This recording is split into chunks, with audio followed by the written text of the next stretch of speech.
Bonjour et bienvenue dans notre nouvelle émission Impact Life. Aujourd'hui, j'aimerais vous parler de restitution. Oui, restitution.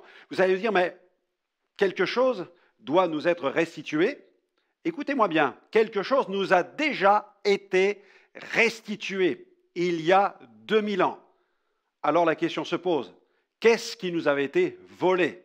Eh bien, la Bible nous enseigne que depuis l'aube de l'humanité, un drame s'est produit dans un jardin, un lieu de félicité, le jardin d'Éden, et l'homme et la femme, le premier couple créé et placé sur cette terre, a été dépossédé de son autorité, alors que le Père, le Créateur, l'Éternel, avait octroyé une autorité sur la création au premier couple. Il leur avait donné le pouvoir de dominer, de remplir la terre.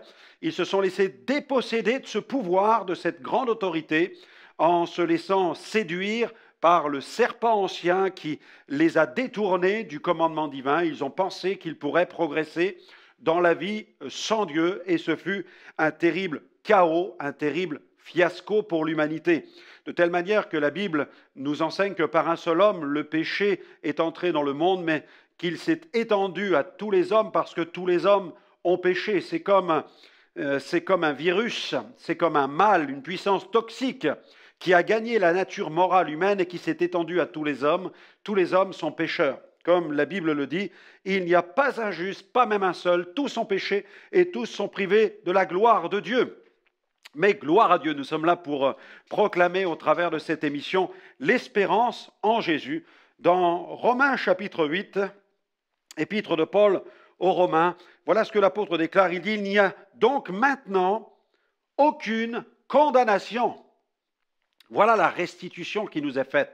Il n'y a maintenant aucune condamnation pour ceux qui sont en Jésus-Christ. On sait que les conséquences en Éden ont été tragiques, désastreuses, puisque des sentences, des jugements ont frappé le genre humain, mais aussi le diable fut frappé par aussi la malédiction divine, par le jugement divin. Et les conséquences furent que le monde gît aujourd'hui sous la puissance du malin. Et le diable n'a pas de moyen de repentance, il n'a aucunement envie de se repentir, il est voué au mal, la Bible dit qu'il est déjà jugé, mais Jésus est venu il y a 2000 ans pour détruire, pour vaincre le serpent. La Bible dit que Jésus à la croix a dépouillé les dominations et les puissances, les livrant publiquement en spectacle. Plusieurs passages de l'Écriture nous parlent de la victoire de Jésus sur l'ennemi. Elle nous parle de l'homme fort qui est lié, elle nous parle du diable qui est vaincu par le sang du Christ qui nous donne la victoire. Il est lié, il est vaincu. La prophétie de l'Ancien Testament nous dit que le serpent, sa tête a été écrasée. Jésus l'a vaincu. La Bible dit encore que le Père a fait avec Jésus de tous nos ennemis son marchepied. Il trône sur tous nos ennemis. Le diable est un ennemi vaincu. Il est vaincu, Jésus est vivant, Jésus est ressuscité et c'est la puissance de l'œuvre de la croix, c'est la puissance de la rédemption qui signifie restitution, rendre ce qui nous a été ravi, rendre ce qui nous a été volé. Alors lorsqu'on découvre Jésus, nous n'avons qu'une seule envie, qu'un seul désir, eh bien c'est de louer Dieu, de louer le Rédempteur, pour ce qu'il a fait dans nos vies. Nous voulons le bénir pour cette œuvre glorieuse. D'ailleurs, je vous propose tout de suite, sans attendre, de vous joindre avec moi, avec le groupe Impact qui chante « Rédempteur adorable ». Écoutez ce chant, il parle de lui-même et on se retrouve dans quelques instants pour poursuivre notre émission. Que Dieu vous bénisse.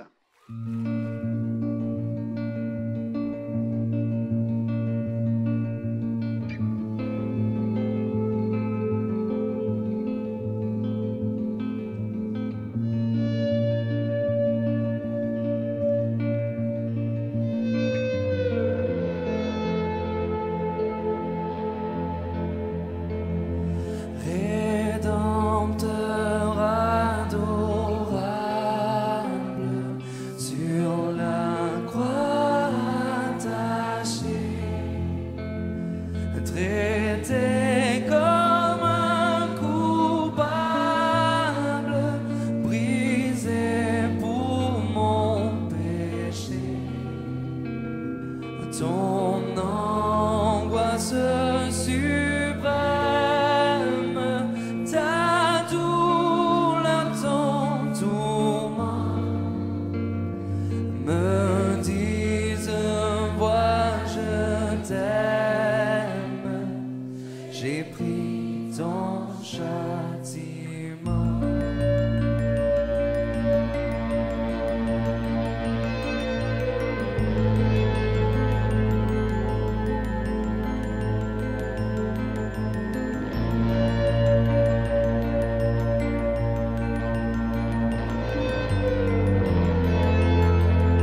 mourus pour ton âme, pécheur à Golgotha.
Oui, Rédempteur adorable, nous n'avons qu'un seul désir, c'est de l'adorer, sachant qu'il est mort sur la croix pour nos péchés et qu'il a versé son sang pour nous. Et il nous a rendu ce que l'ennemi nous a volé. Que nous a-t-il rendu? Eh bien, je crois qu'il nous a rendu, Jésus nous a rendu la paix. Il nous a rendu la paix restituée. La paix restituée. La Bible dit que nous avons la paix avec Dieu par le sang de la croix. Par le sang qui a coulé sur la croix, eh bien, nous avons maintenant la paix avec Dieu parce que le sang de Jésus nous purifie de tout péché lorsque nous plaçons notre foi dans son sacrifice. Alléluia. Et puis, la communion est restituée. La Bible dit, approchons-nous du trône de la grâce. Approchons-nous du trône de la grâce. Il y a vraiment un trône, celui de la grâce. Comprenons ce que cela signifie. C'est ce que nous déclare l'auteur de l'Épître aux Hébreux. Il écrit dans 2 passages, il évoque le trône de la grâce, auquel nous avons accès au travers de Jésus, et il évoque une nouvelle route qui a été tracée, qui a été ouverte au travers du voile de la chair de Jésus, au travers de la personne du Christ sacrifié sur la croix. Il y a un chemin qui est ouvert qui nous permet d'atteindre le trône de la grâce.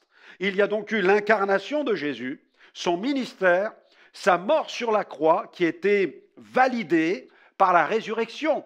Jésus est mort, mais il est ressuscité parce que le Père, en regardant, en scrutant le sacrifice de Jésus, n'y a vu aucun péché. Aucun péché.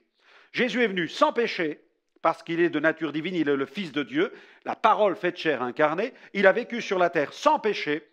Il a pardonné les péchés ici-bas, et en même temps, il est mort pour les péchés de l'humanité.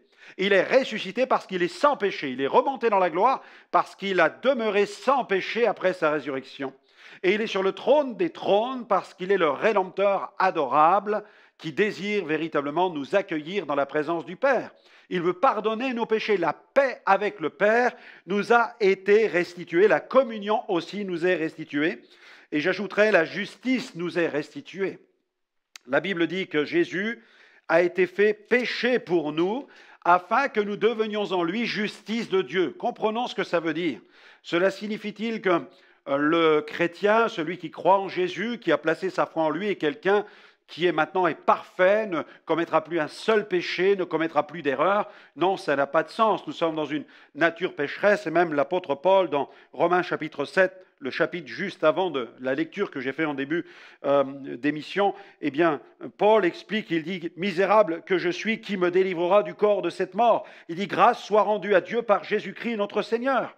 Il est en train d'avouer qu'il est faible, mais quand Dieu le voit, il le voit au travers d'un vêtement, il le voit au travers de la perfection de Christ. Lorsque nous plaçons notre foi en Jésus, un vêtement de grâce est déposé sur nous et le Père nous regarde et quand il nous voit, il ne voit plus seulement le pécheur que nous sommes, mais il voit la grâce sur le pécheur, le vêtement de la justice divine qui est déposé sur nous. Oui, la paix est restituée, la communion est restituée, la justice est restituée, l'espérance est restituée. Nous ne spéculons plus sur l'éternité parce que nos péchés sont pardonnés. Nous n'avons plus peur de Dieu. L'amour parfait bannit toute espèce de crainte d'un jugement quelconque. Nous savons que la vie a trouvé son sens et que nous ne sommes plus liés par la servitude de la mort. Nous n'avons plus peur de la mort parce que notre nom est inscrit dans le livre de vie. Alléluia. Et la restitution nous est faite aussi de la présence de Dieu parce que Jésus a dit, si quelqu'un m'aime, moi et le Père, nous viendrons chez lui et nous habiterons chez lui.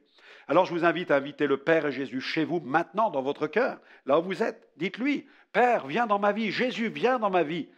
J'ai confiance et je crois que tu es mort sur la croix pour mes péchés. Maintenant, viens dans ma vie et purifie mon cœur, lave ma vie de toutes les fautes, toutes les erreurs et tous les péchés que j'ai pu commettre. Habite et règne en moi, afin que ma vie ne soit plus jamais la même. Merci, parce que tu me restitues la paix, la communion. Alléluia. Tu restitues la justice, l'espérance et ta présence à ma vie. Au nom de Jésus, Amen. Que Dieu vous bénisse.